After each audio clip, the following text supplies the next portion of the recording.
So in the whole video, this is basically everything that I go over. If you want more detail, then just keep watching. If not, this is just a diagram I made. It's very quick. I show you the steps, which ones you need to do first. But for each of the ports, it's all the same thing. It's just different ports. But the open squares are obviously the females. That's where you have to connect it, and then you plug it into the truck. So pause for this. If you want more detail on everything else, just continue watching. First thing to do, unsnap the foot step. Really simple. Just lift up from this part is what I did. Help me with the screw. Then you want to take off the side step.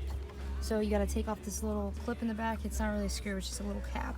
Take that off. This will pop right off. Once you do that, you unscrew with a 10mm socket.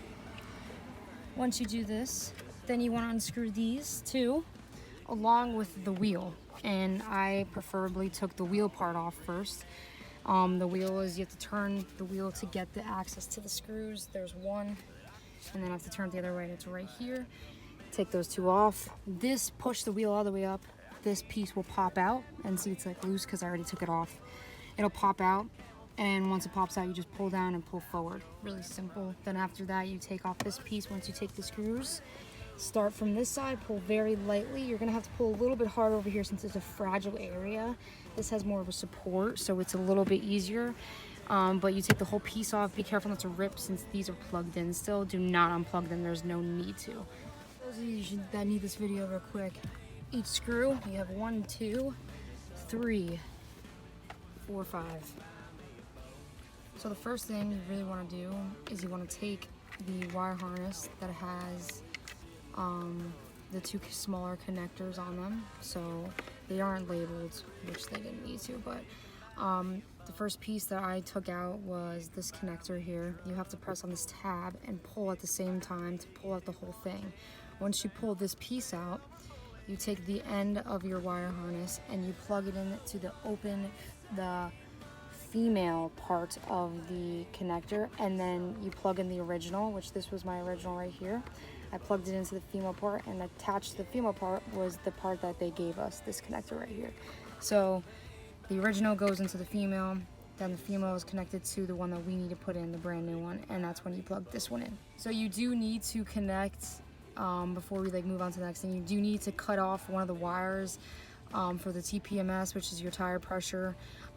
For the new gens, the reason why I made this video in particular is because the 2020s on the 3rd gen, they are the same, but there are differences in the 2020. So I just took the grease off. So for this, the TPMS wire is the 4th port on the left, and it's a light pink, and it should be a light pink. If people have got it done before, or maybe you've had something done to your system that they changed the wire color, it's just a light pink, or it should be on the 4th port. So what you have to do is, since I'm not going to do it here because I'm holding my phone at the same time, you take your wire cutters, you have to cut, I cut right here to that pink wire, I'll cut that part off, and then I'll strip a little bit so it shows skin. So we want as much hair as possible just so we can get a strong connection with our crimp connectors that they supplied to us, so we don't have to crimp it ourselves. But once we do that, it doesn't really matter which one you choose, the red or the green. They're just there for future reference. We want to plug it into that port, and then we want to close off the pin so it gives that strong connection. So once we connect it to one side, the pink wire that I didn't show in the video is also on the other end. You want to plug the other wire into that side just so it has the connection of the full TPMS on the box itself. So once you finish with your harness, you want to stuff the red and green wire behind through the hole of the car just so it's not all compacted. And you want to take the end of the harness, the one that has the big black piece as I show right here, and that's, now you want to connect it to this OEM piece. Now I already took it out, so this isn't the OEM, but this is the one that they gave me. And there's basically these little tabs on the sides of the OEM plug, and I'm going to zoom in so you could see it yourself. And what you want to do is you want to pop one of those in with a screwdriver, and it should pop out right away. And once you have the OEM out, you plug it into the black part. So the OEM goes into the black, and then the other side of the OEM black part is the part that they gave us, and you just pop that piece right back into there, and just make sure everything's also stuffed behind the car itself, so it's all not compacted and you have some space to work.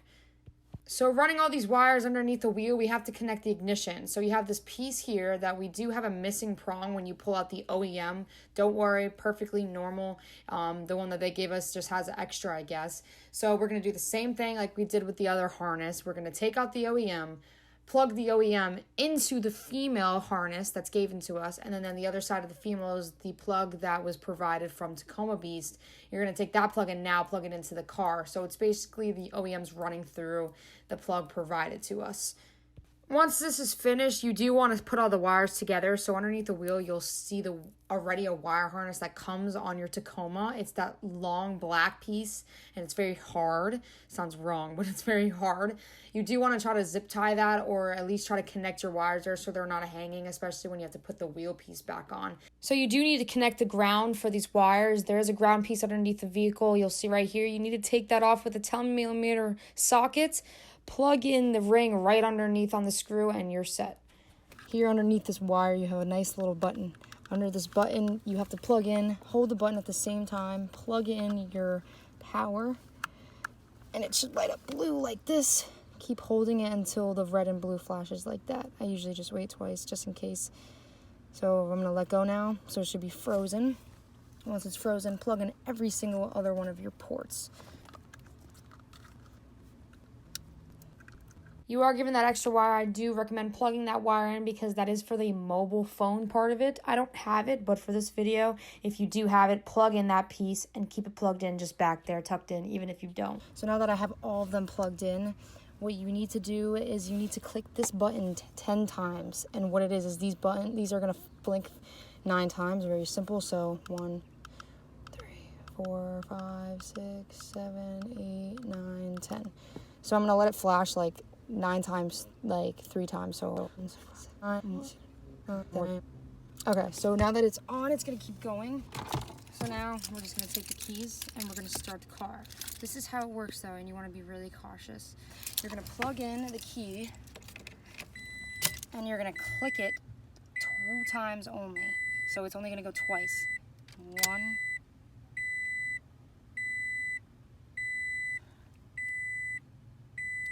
2. So it's gonna blink like this. So once it's blinking like this beautiful blue, that means you're finally finished. If it comes to a red, that means you need to restart and do the whole thing over. So all you need to do if this happens, unplug, plug it back in, plug all these ones in, hold the button, just skip back to the video. I don't feel like fucking saying it again. Final test. Hi baby. Click the lock 3. Ooh. That's so crazy. That's fucking lit!